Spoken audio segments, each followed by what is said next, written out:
All right, hey, let's go film this. Brian, but look, I got a chance to join the 3F Mafia. I'm 4 liter straight six. You know that's important. Found this 80 series online. Before I put this bid in, it's in Rexburg, Indiana. There's not a major city there. I'm trying to figure out how to get over there and get it. How do I get it here to Texas? You know how?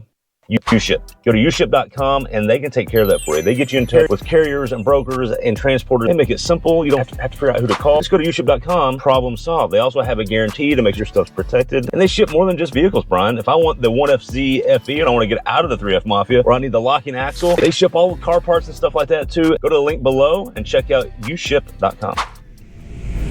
Welcome to the Texas Truck Channel. I'm Craig, and as you can tell by the video, we are being irresponsible again, some say. I say not, because we're being good journalists, Brian. We were seeing if a CX-70 was got a little more cladding, can make it up the hill.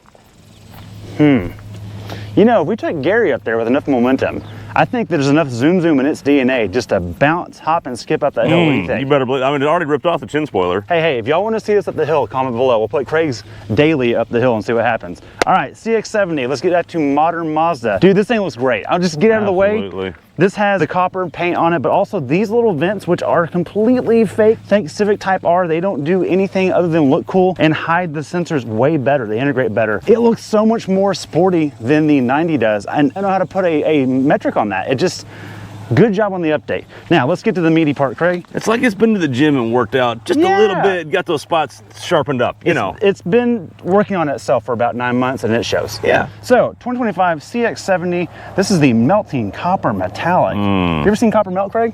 Yeah, it looks like this. It looks just like this. Yeah, absolutely. Over red Napa leather, that is actually special. That's a return from the origins of the launch of the current Mazda 3. That's a new thing for the 90 and the 70. And pricing wise, it's the premium plus PHEV. So you have all the stuff, 320 horsepower, 369 torque with the Skyactiv direct drive 8-speed auto, which is contentious on this hill. Check out our 90 hill test for that. I'm sure. Does that say hill launch assist? It does say hill launch assist. So we're not being irresponsible. Yeah, look, there's intention behind this. Pricing wise, it comes out to after destination $59,275, which in its space is a good price because think X5 is the competition for this thing. So keep that in mind. That's good value. Now let's talk about these off-roading pretensions, Craig. You notice the nose is different, right? A little bit. Look at this approach angle. Looks pretty low, right? Yeah.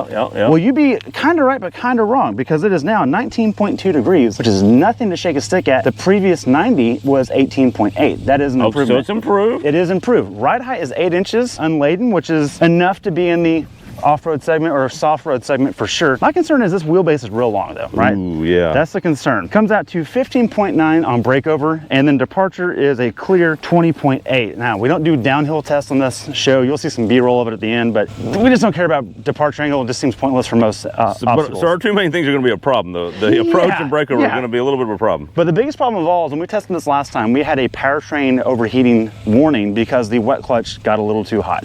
So we're going to try this a little bit different. What has changed since then, Craig, is that approach angle, and more importantly, that hill has changed. Yes. We now have a left line that is a lot less challenging, more linear in how it takes the angle than what we were doing as the right line. The right line's super steep, and that was a lot of back and forth. That left line, although it's not cheating because it's still very slip surface, pretty good angle. Well, and it lifts 2 tires every time. Right. Now, this has an off-road mode.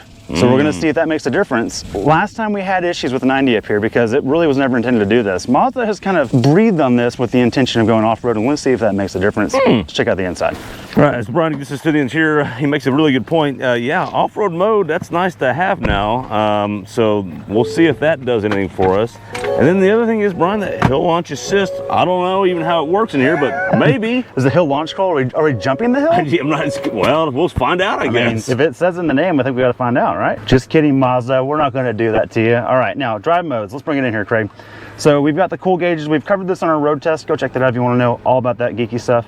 But down here in the My Drive, you'll notice there is no control over center diff or locking diff or two-wheel drive or four-wheel drive.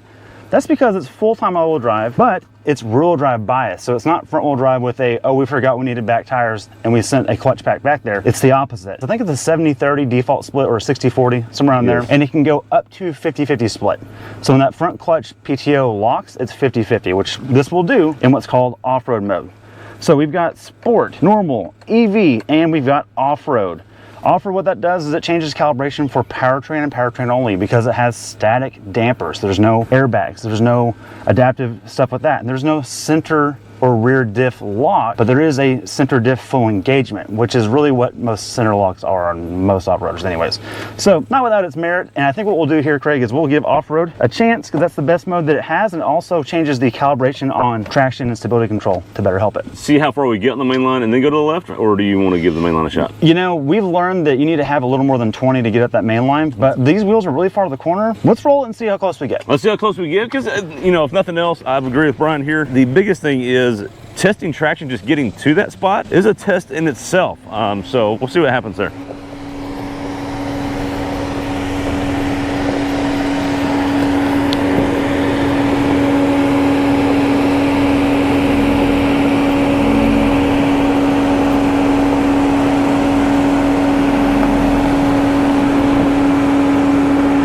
And you know, not bad, but this is kind of as far as we're going to be able to get, because we still need to get up this part right here, which is pretty steep, and that is basically getting ready to touch, and we'll just rip off and we'll keep going.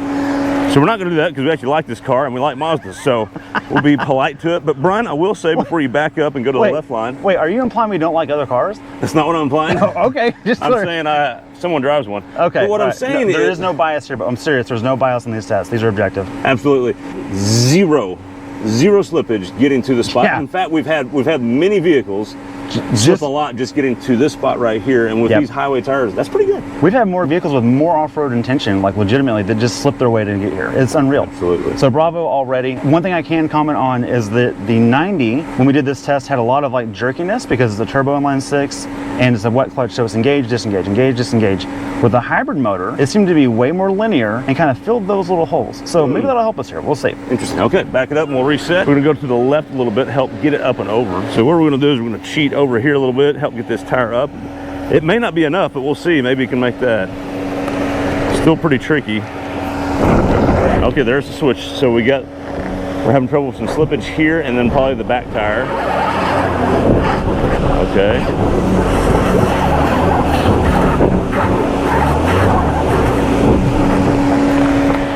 Yes. Okay. I'm worried about the belly. Me too. All right.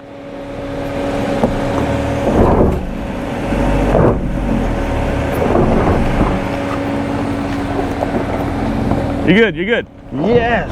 Brian. Keep the love letters going to Dave Coleman, because what he has done again is just keep it simple. It just works. You know what happened back here? I gave it linear inputs and I got linear results. All of these soft-roaders with modes in them do the opposite of that. They spike. They have turbos that go whoosh last minute. They all have like weird modes, like mud, rocks, snow, sand. I don't know. None of these really apply in most situations. Well, in this hill, sometimes two of those, right? But not one of them. Right. You know what Dave Coleman's done? He's off-road. Actually, we interviewed him on this. I'm glad you brought that up. We specifically said, well, what about these modes? He goes, well, when you put an off-road mode, the car should be handling the rest of that for you. So what it's doing is detecting where the wheel is dropping, where it's lifting, where it has grip and it doesn't, and it's figuring that out for you. And it moves the power around, and it did. You can see it move the power around once you get some slippage, and it crawled up. Okay, and I can already hear the click, click, click that's happening. We do not lift and push. When I go up the hills, as long as the nose is clear, I keep a steady quarter throttle, basically, in every car to let the system tell us what it can do. And then we try different stuff, but we didn't have to try anything on this. You saw it moved power around for about 2 or 3 tries, and then it figured it out. I did not move my foot any more or less, and it just walked right up that thing. Yep. Bravo. So very good. With that, thanks for watching. Be sure to like and subscribe. Let us know if you like off-road modes or 50 off-road modes or just one. I don't know. I like the simplicity of this. Bravo. I like the one that works. Thanks for watching. Thanks for watching.